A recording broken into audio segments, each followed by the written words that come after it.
So with all these Apple news and leaks and rumors, everything going around for iPads and iPhones and everything, I want to kind of take this video a little down on rumors and stuff and talk statistics and facts.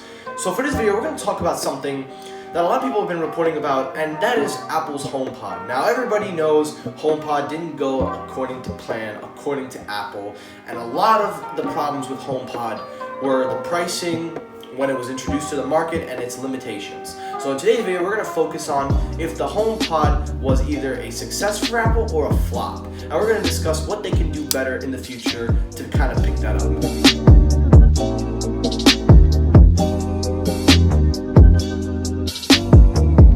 Hey, what's up everybody? Michael here, welcome back to another video. And today's video, we're going to talk about HomePod, and we're going to talk about if it was a flop or if it was a success for Apple. Now obviously it was definitely not a success if you want the obvious answer. Let's kind of discuss what it was for Apple. So according to CNBC and also 9to5Max, links will be in the description, Apple HomePod is struggling to grab market share. And as of now, going into 2019, Apple's HomePod only makes up, according to CNBC, it makes up 6% of the US base of smart devices.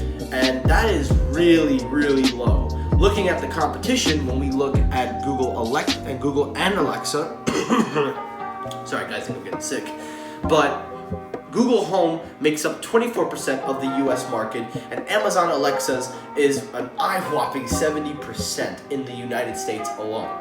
Now keep in mind this margin is in the United States, so the market share is based on an overall tally of, again, United States. This doesn't go into effect of other countries and other areas.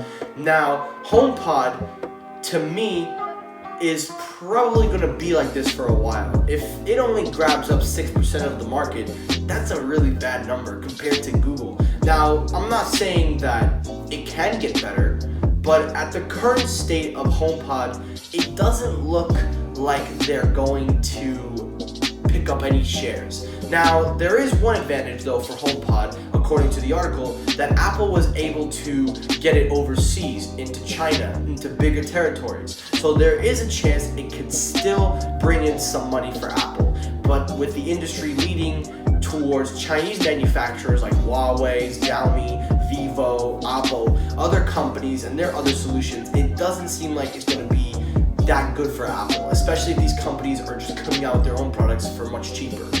So that's all according to CNBC News. Now let's kind of get into what I think. I think personally, even though HomePod for me is a great experience as an Apple user, I am all into Apple's ecosystem. I got to admit, and I have to be real, because there's no way looking around it, it was just too expensive.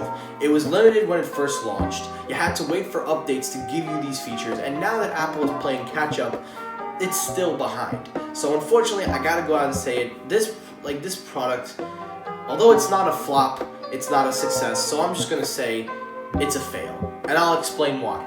First off, Apple marketed this as a breakthrough home speaker.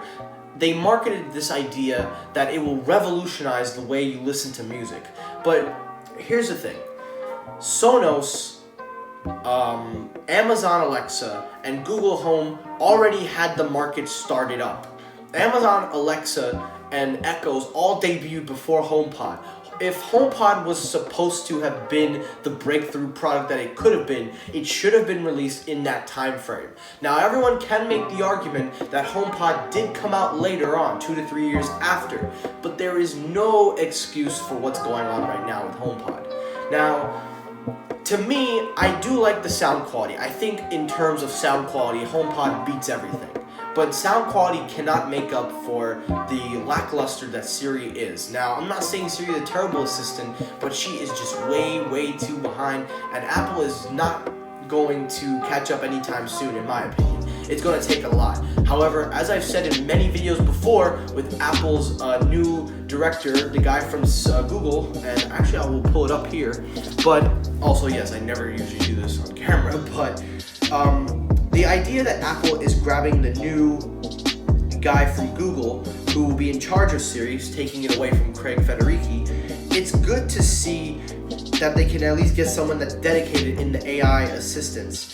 So it's good to see that this is where it's going. So it's not popping up for me, guys, so I'm gonna have to rely on this later. Sorry about that. But the idea is if you could get somebody from Google who is in charge of all artificial intelligence, that is better because he will know what to do and he will know what to bring. So maybe there's some hope for Siri, but as of right now, in this current state, in 2019, Siri is not as useful, and HomePod is suffering because of that. The next issue with HomePod was it was limited to Apple's ecosystem. Now that formula has actually changed. It has effectively changed its strategy. There is some terms that, also I am just doing something real fast, guys. So there is a chance, sorry about this, there is a chance that Apple can change this with this whole AirPlay sharing with these new TVs. And since HomePods do work with AirPlay, and if the TVs are AirPlay enabled, then there is an argument that you can buy HomePods as long as you have an iPhone. You can use the HomePods with the AirPlay enabled TV. So there is an argument to be made there, but I don't see it panning out anytime soon. And I don't even know, because we don't even have a TV to work off of to get an idea of what it would be like. So we don't have any clue if this could be. But that's what I think. It was limited to the ecosystem until just recently, but it is still limited because you can only use iOS devices. And I've talked many times. Matter of fact, at the end of the video, I'm going to leave a link to a video which I will explain in a sec. But finally, the main reason why I think HomePod failed, and I said this I think at the beginning of the argument, it was just because of the price. Amazon Alexa's Echo devices cost $20, $25, $30. Google Home Minis are $20 even. And if you go upgrade for more, it is still even cheaper. It doesn't even break 100. So for reference, let's pull up in this video, let's pull up here on Amazon how much an Echo costs. And I'm going to explain something to you guys because it doesn't matter about the sound quality. Obviously sound quality matters, but when it comes to an artificial intelligent assistant, you're going to need that price. So going on Amazon Echo Plus, it costs $119, second generation. The Amazon Echo second generation, $99, and the regular Amazon Echo Dot is $50. Now, if we look at the Google Home Mini, and we're gonna pull up all their Google Home products actually for that matter, so we'll explain. So the Google Home is $129. So that right there is a fair price. So you get a giant hub in there included. And let's also pull up the Mini. Now, obviously I'm going all over the place. I didn't plan on doing this, guys. I'm just letting you know that right now. But the Google Home Mini is the cheapest of the bunch, and it only costs here according to, well, that includes a smart light. The Google Home Mini is roughly, sorry, why I say roughly, is $29. So the idea that I'm trying to explain to you guys is this: you can get these products for so much cheaper, and the assistants are better built. You can use Spotify and other things, and it's more open.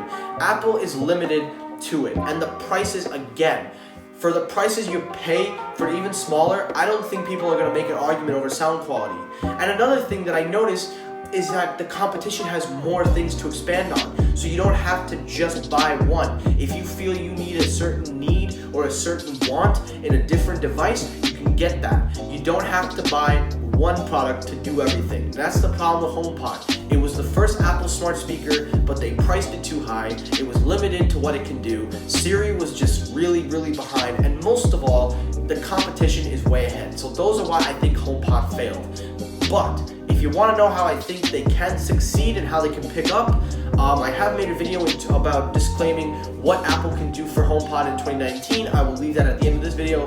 But just real fast, I can say what they can do. They need to work on some newer models that are much more affordable and much more minimal to consumers. Not minimal in a sense that like it does less. No, what I mean by minimal means like it should be smaller.